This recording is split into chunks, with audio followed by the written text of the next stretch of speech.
Segundo Crônicas, capítulo 24. Louvado seja o nome do Senhor. Eu quero louvar a Deus pela vida do pastor Marcos Sérgio, da pastora Andresa, que são os pastores desta igreja, que estão me cedendo a oportunidade honrosa de ministrar a palavra do Senhor aqui nesta noite. Também louvar a Deus pela vida do meu companheiro Wallace, que é o coordenador aqui da juventude, também da sua esposa. Muito obrigado, meu amigo, pelo carinho, pela honrosa oportunidade que você me concede de estar aqui. Muito obrigado. Ao meu companheiro Eudes, rapaz, que voz forte que ele tem, fiquei até com inveja santa. Deus te abençoe, tá bom? Que Deus abençoe aos músicos da igreja, esses servos de Deus aí que louvaram brilhantemente. Que Deus abençoe, muito obrigado.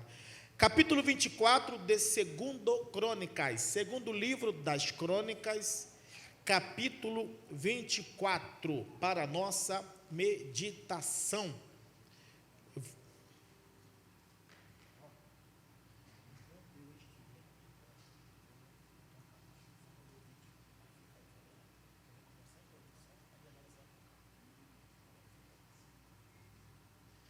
Segundo Crônicas 24, verso 1, para a nossa meditação.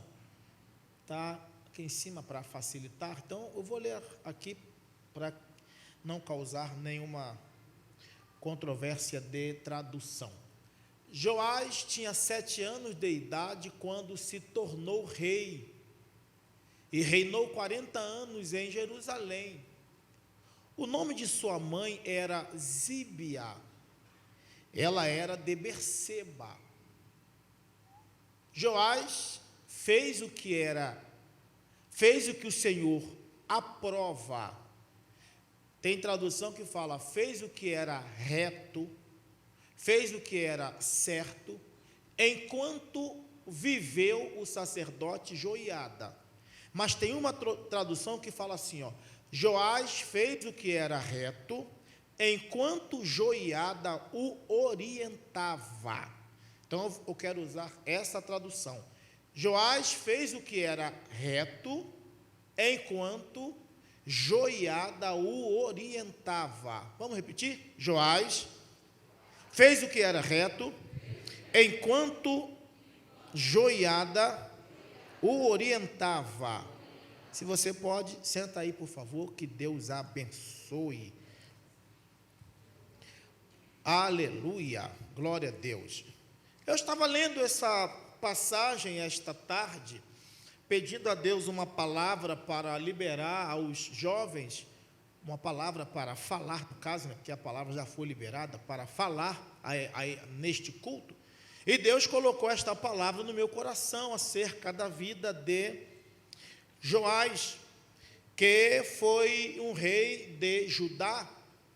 Joás foi um rei que sua vida é uma vida milagrosa. Joás ser o que foi, só de ter sido o que foi um milagre. Porque Joás, ele era um sobrevivente. Se você ler alguns versículos atrás, você vai entender que Joás, ele teve uma vida milagrosa.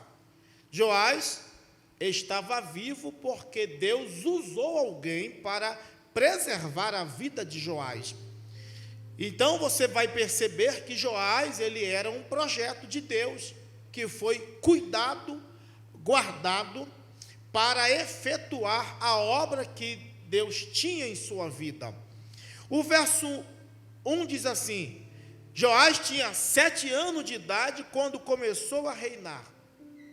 E reinou durante 40 anos. Então observe que Joás começou novo e teve um reinado longo, um reinado extenso. Ele reinou 40 anos, Davi reinou 40 anos, Salomão reinou 40 anos, Joás também. Então observe que Joás, ele teve um tempo prolongado de reinado. Não foi um rei que passou rápido, que passou de repente, como alguns que ficaram apenas 1 ano, 2, 7 anos. Joás não, Joás ele começa novo e fica um ótimo, um grandioso tempo como rei. Agora, nós lemos que ele fez o que era reto, enquanto um homem de Deus, por nome de Joiada, vivia, o orientava, era o tutor desse rei. Já que Joás começa muito novo, ele precisa de um orientador, ele precisa de alguém que o oriente, que o ajude, que dê a ele as orientações para que ele tenha sucesso. Nós também lemos que Joás fez o que era reto, o que era certo, enquanto, olha que coisa, enquanto o sacerdote viveu, enquanto o sacerdote estava vivo, Joás fez o que era reto diante de Deus. Foi só o sacerdote morrer que Joás se perdeu, que Joás perdeu o rumo da sua vida. Então eu aprendo que Joás precisou sim de alguém que o orientasse, que o ajudasse, de alguém que dissesse, vai por aqui, não vá por aqui, faça desse jeito, esse jeito vai dar errado. Então eu aprendo que na vida nós precisamos de orientação, de orientadores, de pessoas que tenham sempre uma palavra de orientação para mudar alguma coisa na nossa vida. O sacerdote Joiada foi tão importante na vida de Joás, porque foi ele quem cuidou de Joás quando Joás era pequeno. Se você ler depois em casa, vai entender que a avó de Joás, por nome Atalia, ela assume o reino quando o pai de Joás, Acasias, morreu. O pai de Joás morre, a sua avó, por nome de Atalia, assume o trono, ascende ao trono, e a avó de Joás, ela querendo reinar absoluta, ter um reino absoluto só dela, diz a Bíblia que ela matou todos os seus netos. Olha que vó, ela mata os netos para não ter concorrência no seu trono, para ninguém tentar disputar o comando do trono. Então ela mata os netos, pensando que estava absoluta, pensando que o trono fosse só dela. Mas diz a Bíblia que uma mulher por nome de Jeoseba, diga Jeoseba, não, pode ser mais forte, Jeoseba. Uma mulher por nome de Jeoseba, Wallace, ela esconde Joás. Olha que detalhe, a avó está matando os netos. Aí Jeoseba, que era mulher do sacerdote Joiada, viu Joás com 1 ano de idade, pega Joás e esconde Joás dentro do templo. Aqui no templo tinha um quarto aqui atrás, chamado de recâmara. A mulher do sacerdote pega Joás com 1 ano de idade, em meio à matança em que seus irmãos estavam morrendo. A mulher do sacerdote pega o menino com 1 ano, esconde dentro do templo em uma sala e fala: aqui no templo ninguém vai te tocar, porque se existe um local que você está protegido, é a casa de Deus. Não, vou repetir para ver se você melhora. Aqui é o local que Satanás não tem poder para te tocar. Se você concorda, abre a boca e dê um grito de glórias a Deus e aleluia. Então esse é o ambiente. Eu digo que eu tive o privilégio de ser apresentado na igreja. Graças a Deus, meu pai é pastor. Apesar de vir de uma família muito simples, mas eu fui apresentado na igreja. Graças a Deus por isso. Aí eu apresentei meus filhos na igreja. Eu tenho lá em casa 2 meninos. Um tem 19 e um tem 21 anos. São 2 caras grandes já. Os 2 são militares. Um é marinheiro e um é do exército. Mas eu os apresentei na igreja. Os meus 2 meninos foram batizados nas águas. lá na igreja onde eu sirvo a Deus. E eu que fiz o batismo, para não fugir. Não vai correr não, meu irmão. Batizei. Meus filhos foram batizados com o Espírito Santo no dia que eu preguei em um retiro na minha igreja. Olha que detalhe. Jesus batizou 108 jovens. No meio dos 108, meus filhos foram batizados também com o Espírito Santo. Ou seja, meu pai me batizou nas águas com 12 anos de idade. Meu pai orou para Jesus me batizar com o Espírito Santo dentro de casa. Eu tinha 8 anos de idade. Eu comecei a pregar com 11 anos de idade. Então eu fui criado na igreja. Eu criei meus filhos na igreja. A melhor coisa é crescer na casa de Deus. É casar na igreja, é conhecer gente na igreja, é prosperar na igreja.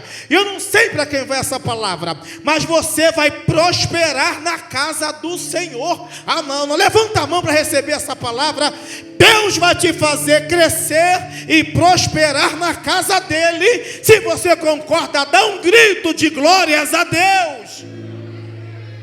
Aleluia. Então levanta a mão e diga: eu vou prosperar na casa de Deus. Diga: eu serei bênção e serei abençoador da casa de Deus. Se você concorda, dê um grito, um glória, um aleluia ao Senhor. Ela pega Joás e esconde 1 ano, 2 anos, 3 anos, e o rapaz está escondido. Diga: escondido. A rainha Atalia está pensando que todos os netos estão mortos. Joás está escondido, mas está crescendo. Joás está escondido, mas está crescendo.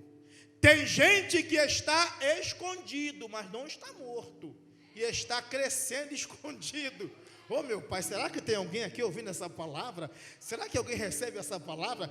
Não é porque você não aparece muito que você não esteja crescendo. Você está crescendo escondido. E na hora certa Deus vai te apresentar para... Ah, meu pai, tem 3 lá. Alguém lá atrás levantou a mão para receber. Alguém pensou, a rainha pensou, estão todos mortos. Negativo. Tinha um vivo, escondido, crescendo. Porque não tem melhor coisa do que crescer sem ninguém notar. Oh, meu Deus, tem alguém aí para receber essa palavra? Tem gente que quer ser visto demais. Não, irmão, vai crescendo escondido, que já já Deus te apresenta. Levanta a mão para glorificar a Jesus Cristo aí. Então tem gente que está crescendo com estrutura, porque crescer escondido, a pessoa cresce com estrutura, com bagagem. A pessoa cresce com abalizado, preparado para coisas grandes. Aí Joás está escondido. A Bíblia fala que o sacerdote Joiada, esposo de Jeosseba, ele põe turnos de manhã e de noite para cuidarem de Joás. O menino está guardado, cuidado. A rainha, a avó dele, não imaginava que tivesse alguém vivo, quando de repente Joás atinge a idade de 7 anos de idade. Aí a Jeosseba fala para o marido, que é o sacerdote: ei, chegou a hora de apresentar quem está escondido. Chegou a hora de nós mostrarmos ao povo que tem alguém que é dono do trono, que tem alguém que está guardado, escondido, mas algo pertence a ele. Eu não sei para quem vai essa palavra, mas tem alguma coisa de Deus guardada para você e vai chegar na sua mão. Ó, levantou a mão lá atrás. Vai chegar na sua mão na hora certa. Aleluia! A Bíblia fala então que trouxeram Joás, colocaram Joás em pé, reuniram todo Judá em Jerusalém e disseram: vamos ungir o rei legítimo de Judá. Todos ficaram olhando, e um menino desse tamanho sendo ungido a rei. Derramaram a unção sobre Joás. A rainha ficou desesperada e começou a gritar: traição, está tudo aqui no texto, estão me traindo. Alguém disse: ninguém te traiu, a senhora tomou conta, usurpou aquilo que não era seu, o trono é dele, mataram a rainha e Joás começou a reinar com 7 anos. Agora ouça o que eu vou falar para começar a encerrar.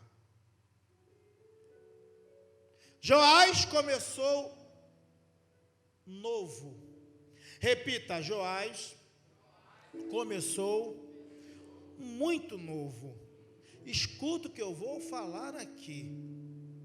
Aproveite a sua juventude para começar a fazer alguma coisa no reino de Deus. Alguém está entendendo o que eu estou falando? Não deixe a idade chegar, a velhice chegar, quando você não tiver mais forças para trabalhar para o Senhor. Aproveite a sua juventude. Comece agora a ser produtivo do reino de Deus. Comece agora a trabalhar para o Senhor. Eu tenho certeza que você tem no mínimo um amigo não crente que poderia ter convidado para estar hoje aqui. Eu tenho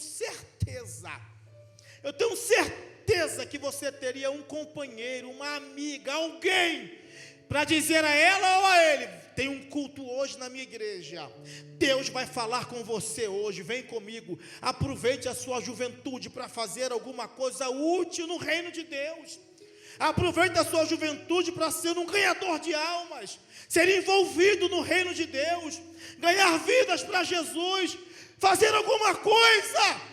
Deus não te chamou para no dia do culto você vir aqui passar 1h30, 2 horas apenas, ir para casa e não ser produtivo no reino dele, e não se envolver com as coisas de Deus. Envolva-se com as coisas de Deus, e Deus vai se envolver com as suas coisas. Você pode dizer amém por isso? Meu filho, um dos meus meninos lá, não me lembro se foi o mais novo ou o mais velho, mas era bem pequenininho, eu acho que era o caçula. Chegou em casa e falou: pai, ora pela minha amiga. Eu falei: por quê? Uma amiga lá no colégio, os pais estão se separando. Meu filho, ele era pequenininho, estão se separando, papai, ora pela minha amiga. Aí eu falei assim: e a sua amiga, como está, meu filho? Ele disse assim: a minha amiga disse hoje, papai, que ela está querendo se matar. Ela quer tirar a vida porque os pais estão se separando. Eu perguntei a ele: e você disse o que para sua amiga? Que quer se matar, meu filho?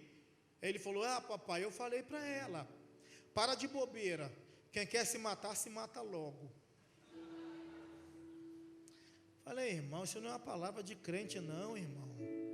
Você é crente, cara. A palavra é essa aqui, ó: procura uma igreja. Jesus vai falar com a sua família. Você vai amanhã lá na sala de aula dizer à menina que próximo ao colégio tem uma igreja, e ela vai convidar o pai e a mãe para ir na igreja, e Jesus vai falar com a família dela. Meu filho chegou no colégio, falou com a colega. Uma semana depois ele me deu uma notícia: pai, o pai da menina não foi, mas ela convidou a mãe e foi com a mãe. A mãe entregou a vida para Jesus, e Deus está restaurando a família dela. Eu vou liberar uma palavra para alguém aqui. Se prontifique em fazer alguma coisa no reino de Deus. Comece cedo a se apresentar para trabalhar para Jesus. Levanta as suas 2 mãos aos céus. Eu vou liberar uma palavra. Deus vai te encher de graça, de unção, de poder, para você influenciar a sua geração, para você ser um ganhador de almas, para você ser um jovem prestativo, um jovem que trabalhe para Deus, para que você seja alguém que não se importe apenas com a sua vida, mas que seja um ganhador de almas para Jesus. Se você concorda, abre essa boca e glorifique ao Senhor. Não precisa tocar em ninguém, mas diga aí a 3 pessoas: Deus quer te usar para ganhar muita gente. Diga aí para quem está ao seu lado: Deus quer te usar para ganhar muita gente. E eu vim liberar essa palavra: tu serás um grande ganhador de vidas para Jesus Cristo. Vai chegar um dia, meu amigo Wallace, que essa igreja não vai caber de tantos jovens cheios, inflamados pelo Espírito de Deus, ganhando almas, ganhando vidas para Jesus. eu profetizo que tu serás alguém que vai impactar a sua geração. Se você concorda, abre a boca e dê um grito de glórias a Deus. Então comece cedo. Eu comecei com 11 anos de idade. E está pensando, meu amigo, que foi fácil a minha primeira pregação? Foi não. Eu tinha 11 anos de idade. Papai era presbítero. Papai chegou em casa com uma carta e falou: você vai pregar a semana que vem em um congresso de adolescentes. Eu falei: papai, mas eu não sei pregar. Eu nunca preguei. Papai falou: eu falei lá para o irmão que você prega muito. Eu falei: mas como é que eu prego muito? Eu nunca preguei, papai. Ele: vai estudar. Eu fiquei uma semana lendo Efésios 6. Vós, filhos, sejam obedientes a vossos pais no Senhor, que é o primeiro mandamento com promessa. Essa parte eu li alto: vós, pais, não provoqueis a ira a vossos filhos. Preparei uns, irmãos, moleque de 11 anos, magrinho. Eu engordei 24 quilos com 23 anos de casado. Então, imagine como que eu era bem magro. Eu era magrinho, Wallace.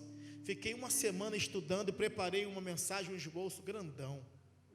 Cheguei na igreja lotada, gente em pé na galeria, uma faixa na porta da igreja: grande pregador mirim,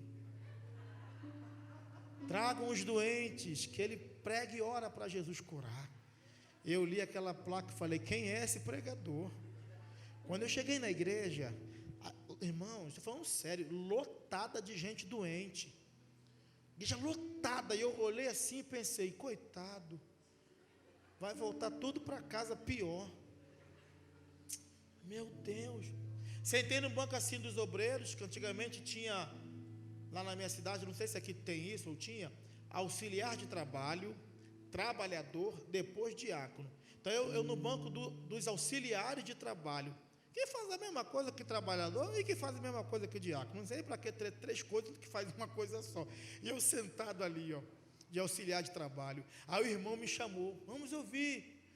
Meu nome é Luiz Mauro. O Luiz Mauro, meu nome é Luiz Mauro. E na infância meu apelido era Lula. Está repreendido, Jesus. O apelido do Satanás, irmão. O irmão falou assim: vamos ouvir o filho do presbítero Antônio Carlos. Vem, Luiz Mauro, pregar. E eu magri, irmão, sequinho, subi, só tinha cabeça.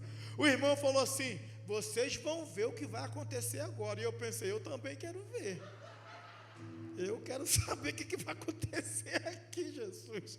Irmão, prepara. Eu falava: meu Deus, prepara, não sei para quê. Me deu o microfone. Eu com um papel desse tamanho, agradeci a igreja: muito obrigado pela oportunidade. Aí agradeci o pastor: obrigado, pastor, pela oportunidade. Agradeci papai: obrigado, papai. Aí pensei, me colocou nessa furada. Comecei a pregar. De repente deu um branco na minha mente. E só vinha uma palavra da minha boca, só uma coisa: né. Aí eu comecei: Jesus está aqui, né? Vai ter milagre hoje, né? Oh, glória a Deus, né? Vai ter vitória aqui, né? Levanta a mão, irmão, né? De tanto né que eu disse, o pastor catucou papai, isso eu ouvi. E falou assim para o papai: irmão Antônio, seu filho não prega nada, está estragando meu congresso. Eu olhei para trás, nervoso, com medo. Olhei para o meu pai com a mão na cinta, na correia, falou para mim: você vai ver o Né lá em casa. Pensando que foi fácil, irmão. Quando eu cheguei em casa, que meu sonho era ser jogador de futebol, não era pregar, irmãos. Eu não sabia nem ler Bíblia direito, irmãos. Meu sonho era ser jogador. Quando eu cheguei em casa, meu pai começou a me bater e falou assim: não tem jogador de futebol aqui em casa não, aqui vai ter pastor. E começou a me bater porque eu preguei mal. Na minha casa, quando apanhava, tinha que dar glória para o vizinho pensar que era culto. Você está pensando que foi fácil, irmão? Hoje eu tenho tido o privilégio de ministrar nos púlpitos mais desejados desse Brasil, para a glória de Deus. Mas está pensando que foi fácil? Não, irmãos, eu tinha 11 anos de idade. Aí uma semana depois, meu pai veio com outra carta para eu pregar. Eu falei, ele quer me matar. Meu pai não gosta de mim, não é possível. Aí eu preguei João, acho que é capítulo 6, multiplicação de pães e peixes. Aí deu certo. Aí Deus me usou. Não sei se era Deus ou era medo, mas deu tudo certo. Mas eu me lembro como se fosse hoje. Eu era menino ainda, mas já pregava. Apesar do meu pai ter um jeito muito ignorante de investir em mim, mas está dando certo. Glória a Deus. Hoje eu até brinco com ele. Papai, quase me matou para eu ser alguma coisa. E ele fala, mas está dando certo, meu filho. Era a arma que eu tinha para usar. Claro que eu não concordo com as armas que papai usava, mas era ignorante, criado na roça. Eu já perdoei, mas de uma coisa eu sei, eu comecei muito novo. Eu tenho um recado para alguém aqui e vou começar a encerrar. Deus quer começar a te usar agora. Não, vou repetir. Levanta a mão aí o mais alto que você puder. Deus quer te usar agora. Não é amanhã, não. Não é depois de amanhã, não é daqui a 30 anos. Não é daqui a 20 anos. Esse ano eu faço 44 anos. E a primeira vez que eu preguei, eu tinha 11 anos de idade. Eu vou liberar uma palavra. Deus vai te usar de uma maneira que nem você imagina. Talvez seja louvando, ou talvez pregando, ou talvez ensinando, ou talvez no concurso que você vai prestar, e Deus vai te usar lá dentro, onde você vai, Deus vai te colocar. De uma coisa eu sei, Deus vai te usar para fazer coisa grande. Se você concorda, dá um grito de glórias a Deus e um aleluia. Agora anote aqui o que eu vou falar, baixa só um pouquinho meu coleguinha, anote aqui o que eu vou falar. Diga assim, Joás